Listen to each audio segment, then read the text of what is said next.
Em Gênesis, no capítulo 11, nós temos a história da Torre de Babel. Leia, escute, que eu quero compartilhar com vocês dos versos 1 a 9. Em toda a terra havia apenas uma língua e uma só maneira de falar. Os homens partiram do Oriente e encontraram uma planície na terra de Sinar e habitaram ali. E disseram uns aos outros, venham, vamos fazer tijolos e queimá-los bem. Os tijolos lhe serviram de pedra e o betume de argamassa. E disseram, venham, vamos construir uma cidade e uma torre cujo topo chegue até os céus e tornemos célebre o nosso nome, para que não sejamos espalhados por toda a terra. Então o Senhor desceu para ver a cidade e a torre que os filhos dos homens estavam construindo, e o Senhor disse, eis que o povo é um, e todos têm a mesma língua.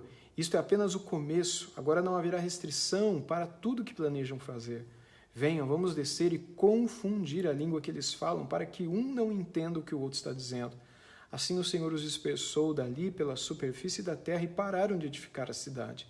Por isso a cidade foi chamada de Babel, porque ali o Senhor confundiu a língua de toda a terra e dali o Senhor os dispersou por toda a superfície dela. Todas as vezes que o ser humano tenta construir um caminho para Deus, isso acaba em confusão. Nós não podemos construir um caminho para Deus, um jeito para ser salvo, uma forma de viver a nossa vida espiritual acreditando que aquela forma é a forma correta. Não existe forma correta. Só existe uma forma correta. Você não pode criar a sua forma correta. Você não pode estabelecer aquilo que você acha certo.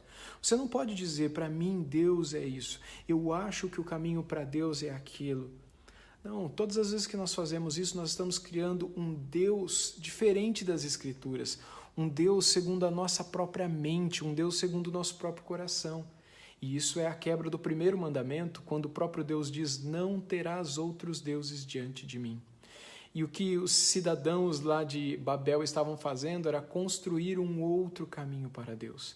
Babel, como o próprio texto diz aqui no versículo 9, por isso a cidade foi chamada de Babel, porque ali o Senhor confundiu a língua dos cidadãos que estavam naquela região, segundo a orientação e segundo tudo que estava acontecendo naquele lugar. Eles estavam entendendo que eles poderiam, pela uniformidade do que viviam, chegar até Deus. Mas Deus não quer que nós sejamos uniformes. A unidade nunca virá por meio da uniformidade. Pelo contrário, é em meio à diversidade que Deus nos torna um. Em meio à diversidade, a gente é tão diferente um do outro e assim Deus nos faz um povo. Deus não quer que nós sejamos todos iguaizinhos uns aos outros, não. Deus quer ver a gente todos diferentes uns dos outros para que nessas diferenças nós encontremos a unidade, porque Deus é quem promove a unidade no meio do seu povo, não é nós que promovemos a unidade, não somos nós quem construímos a igreja, não somos nós quem construímos o jeito como vive aqueles que vivem num caminho para Deus. Todas as vezes que nós queremos construir um caminho, ou como vive aqueles que vivem no caminho, nós estamos trilhando o caminho da confusão. Antes, o que a gente tem que fazer é, o que Cristo disse sobre a sua igreja?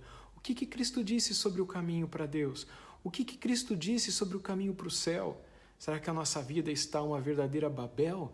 Será que a nossa vida está uma verdadeira confusão? Será que nós temos criado outros caminhos para Deus e com isso temos confundido tudo e acabado em bagunça e confusão? A nossa vida é isso?